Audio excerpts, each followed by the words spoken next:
മണിപ്പൂർ എന്ന് പറയുന്നത് ചെറിയൊരു സംസ്ഥാനമാണ്. അവിടുത്തെ മൊത്തം ജനസംഖ്യയുടെ 40% ക്രിസ്തുമത വിശ്വാസികളാണ്. അങ്ങനെയുള്ള ഒരു സംസ്ഥാനത്ത്, ചെറിയ ജനസംഖ്യയുള്ള ഒരു നാട്ടിൽ രണ്ട് മതവിഭാഗക്കാർ തമ്മിൽ, ഗോത്രവർഗക്കാർ തമ്മിൽ എന്നാണ് സർക്കാരിന്റെ സംവിധാനങ്ങൾ വ്യാഖ്യാനിക്കുന്നത്. ആ രണ്ട് ഗോത്രക്കാർ രണ്ട് മതവിഭാഗത്തിൽപ്പെടുന്നവരാണ്. ആ രണ്ട് മതവിഭാഗക്കാർ തമ്മിൽ കലാപത്തിലേർപ്പെടുന്നത് ഏകപക്ഷീയമായി രാജ്യത്തിന്റെ സൈനിക സംവിധാനങ്ങളും പോലീസും ക്രൈസ്തവ മതവിശ്വാസികൾക്കെതിരായിട്ടുള്ള കലാപത്തിന് പിന്തുണ നൽകുന്നത് നാം കണ്ടുകൊണ്ടിരിക്കുകയാണ്.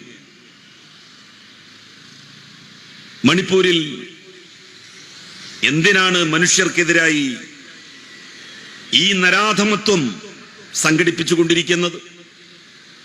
ഒരു വിലയുമില്ലേ മാനവികതക്ക്?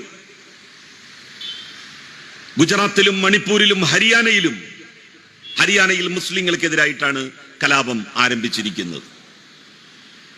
രാജ്യത്തിന്റെ ചരിത്രത്തിൽ ഒരു പള്ളി ഇമാമിനെ പരസ്യമായി വെടിവെച്ച് കൊല്ലുന്നത് ആദ്യമായിട്ടാണ്. രാജ്യം മതാടിസ്ഥാനത്തിൽ വിഭജിക്കപ്പെട്ട നാളുകളിൽ പോലും ഇത്തരം സംഭവങ്ങൾ അരങ്ങേറിയിട്ടില്ല. നിങ്ങൾ ലോകത്തിലെ മറ്റേത് രാജ്യങ്ങൾ എടുത്ത് പരിശോധിച്ചു നോക്കൂ. ആ രാജ്യങ്ങളിൽ, ആ നാടുകളിലെ മതന്യൂനപക്ഷങ്ങൾ ആക്രമിക്കപ്പെടുന്നതായി നമ്മൾ കേൾക്കുന്നുണ്ടോ? ആ രാജ്യങ്ങളിലെ മതന്യൂനപക്ഷങ്ങളുടെ ആരാധനാലയങ്ങൾ ചുട്ടുചാമ്പലാക്കപ്പെടുന്നത് നമ്മൾ കാണുന്നുണ്ടോ? ആ രാജ്യങ്ങളിലെ ന്യൂനപക്ഷ വിഭാഗങ്ങളിൽപ്പെട്ട ആരാധനാലയങ്ങളിൽ പ്രാർത്ഥനയ്ക്ക് നേതൃത്വം നൽകുന്ന പുരോഹിതന്മാരെ, ഇമാമുമാരെ പച്ചക്ക് വെടിവെച്ച് കൊല്ലുന്ന വാർത്തകൾ നമുക്ക് കേൾക്കേണ്ടി വരുന്നുണ്ടോ? ഇല്ലെന്നുള്ളതല്ലേ യാഥാർത്ഥ്യവും വസ്തുതയും? ആർക്കു വേണ്ടിയാണ് ഇതൊക്കെ ഈ സംഘപരിവാരങ്ങൾ ചെയ്തുകൊണ്ടിരിക്കുന്നത്? ലോകത്തിലെ ഒരു രാജ്യത്തും നടക്കാത്ത സംഭവങ്ങളാണ് നമ്മളുടെ നാട്ടിൽ നടന്നുകൊണ്ടിരിക്കുന്നത്. ഏത് രാജ്യത്താണ് ഇങ്ങനെ നടക്കുന്നത്? മധ്യപ്രദേശിൽ 50 പഞ്ചായത്തുകളിൽ മുസ്ലിം കച്ചവടക്കാർക്ക് ഇനി കച്ചവടം നടത്താൻ പറ്റില്ല എന്ന് പ്രഖ്യാപിച്ചിരിക്കുന്നു. എടോ, നിങ്ങളെടുക്കുന്ന ഈ സമീപനം ലോകത്തിന്റെ വിവിധ രാജ്യങ്ങളിൽ അവിടത്തെ ഭൂരിപക്ഷ മതസമുദായങ്ങളും എടുക്കാൻ വേണ്ടി തുടങ്ങിയാൽ എന്താകും നമ്മളുടെ രാജ്യത്തിന്റെയും ലോകത്തിന്റെയും സ്ഥിതി? അമേരിക്കയിൽ, യൂറോപ്യൻ രാജ്യങ്ങളിൽ ഇന്ത്യക്കാർക്ക്, ഇന്ത്യയിലെ പ്രത്യേക മതവിശ്വാസികൾക്ക് കച്ചവടം നടത്താൻ, വ്യാപാരം നടത്താൻ ഇനി അവസരമുണ്ടാവില്ല.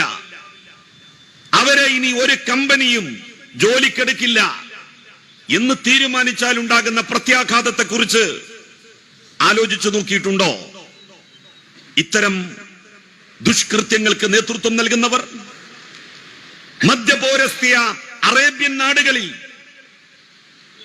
ഇന്ത്യയിലെ ഇന്ന മതക്കാർക്ക് ഞങ്ങളുടെ രാജ്യത്ത് ബിസിനസ് നടത്താൻ, കച്ചവടം നടത്താൻ അനുവാദമുണ്ടായിരിക്കുന്നതല്ല എന്നവിടുത്തെ ഏതെങ്കിലും ഒരു മതഭ്രാന്തന്മാരുടെ ഗ്രൂപ്പ് പ്രഖ്യാപിച്ചാൽ എന്താകും സ്ഥിതി?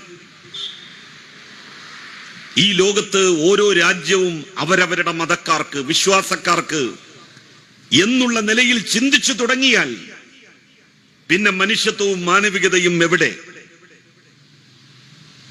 മനുഷ്യത്വത്തിനും മാനവികതക്കും മനുഷ്യനും പ്രാമുഖ്യം നൽകപ്പെടാത്ത രാജ്യം ഏറ്റവും അപരിഷ്കൃതമായ രാജ്യമാണ്.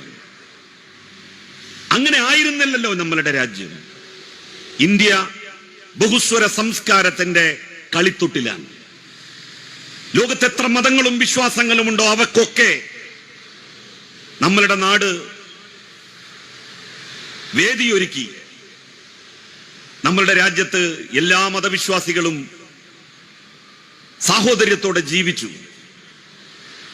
ഒരു തരത്തിലുള്ള കലാപങ്ങളും സംഘർഷങ്ങളും ഉണ്ടാകാതെ നോക്കിയവർ. ഇന്ത്യയുടെ മധ്യകാല ചരിത്രം പരിശോധിച്ചു നോക്കൂ നിങ്ങൾ. ഇന്ത്യയുടെ മധ്യകാല ചരിത്രത്തിൽ എവിടെയും നമുക്ക് വർഗീയ കലാപങ്ങൾ കാണാൻ കഴിയില്ല.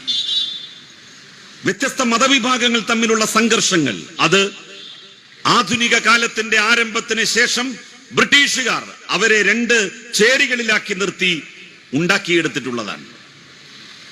സ്വാതന്ത്ര്യാനന്തരം അതിന് ശമനമുണ്ടായി.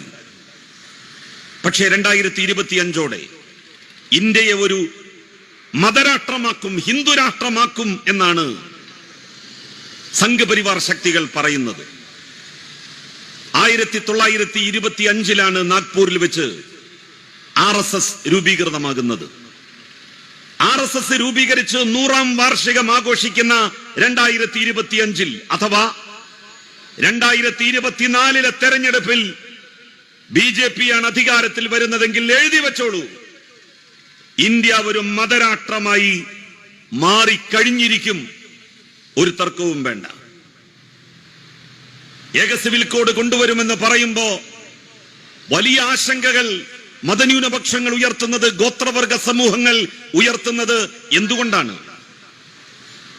ഇവർ ഈ രാജ്യത്ത് കൊണ്ടുവരാൻ വേണ്ടി പോകുന്ന ഏക സിവിൽ കോഡ് മനുസ്മൃതിയുടെ അടിസ്ഥാനത്തിലുള്ള കോഡാണ്. മനുസ്മൃതിയെ ആധാരമാക്കിയുള്ള സിവിൽ കോഡാണ്. അതുകൊണ്ടാണ് ഏക സിവിൽ കോഡിനെ ശക്തമായി എതിർക്കും എന്ന് ഈ രാജ്യത്ത് വിവേകമുള്ളവരും ബുദ്ധിയുള്ളവരും പറഞ്ഞുകൊണ്ടിരിക്കുന്നത്.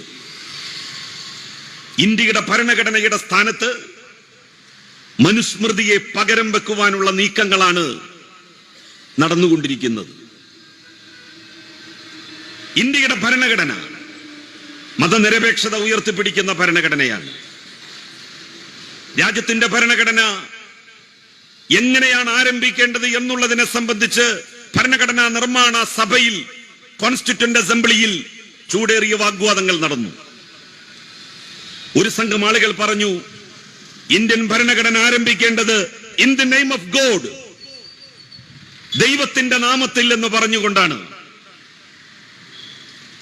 ആ കോൺസ്റ്റിറ്റ്യൂന്റ് അസംബ്ലിയിലെ മഹാഭൂരിപക്ഷം വരുന്നവരും ഏതെങ്കിലും ഒരു മതത്തിൽ ദൃഢമായി വിശ്വസിക്കുന്ന ആളുകളായിരുന്നു.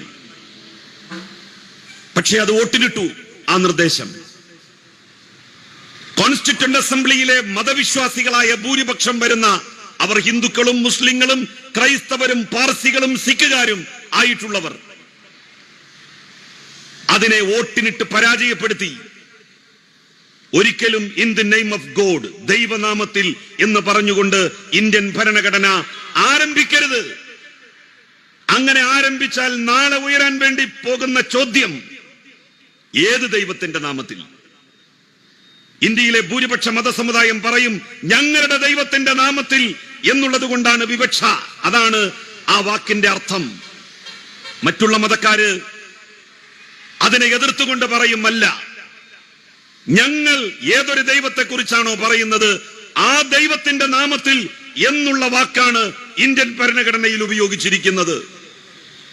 ആ വാക്കിന്റെ പേരിൽ രാജ്യത്ത് മതസ്പർദ്ധയും കലാപങ്ങളും അരങ്ങേറും. അതുകൊണ്ട് in the name of God, ദൈവത്തിന്റെ നാമത്തിൽ എന്ന് പറഞ്ഞുകൊണ്ട് ഇന്ത്യൻ ഭരണഘടന ആരംഭിക്കണം എന്ന വാദം സ്വീകരിക്കരുത് എന്ന് പറഞ്ഞ് വോട്ടിനിട്ട് തള്ളി. It was India. അതായിരുന്നു ഇന്ത്യ. നമ്മളുടെ മുമ്പിൽ നല്ല ഒരു ദൃഷ്ടാന്തമുണ്ട്, പാകിസ്ഥാൻ. ഒരു മതരാഷ്ട്രത്തെ കാത്തിരിക്കുന്നത് പിളർപ്പാണ്, വിഭജനമാണ്. പാകിസ്ഥാൻ എന്ന് പറയുന്ന മതരാജ്യം പിളർന്നിട്ടുണ്ടെങ്കിൽ ഇന്ത്യ എന്ന മതരാജ്യവും പിളരും. ഒരു തർക്കവും വേണ്ട. നീണ്ട 1075 കൊല്ലക്കാലം മതനിരപേക്ഷമായി ഇന്ത്യ ഒരുമിച്ച് നിന്നു, പിളരാതെ നിന്നു, ഛിന്ന ഭിന്നമാകാതെ നിന്നു, വിഭജിക്കപ്പെടാതെ നിന്നു.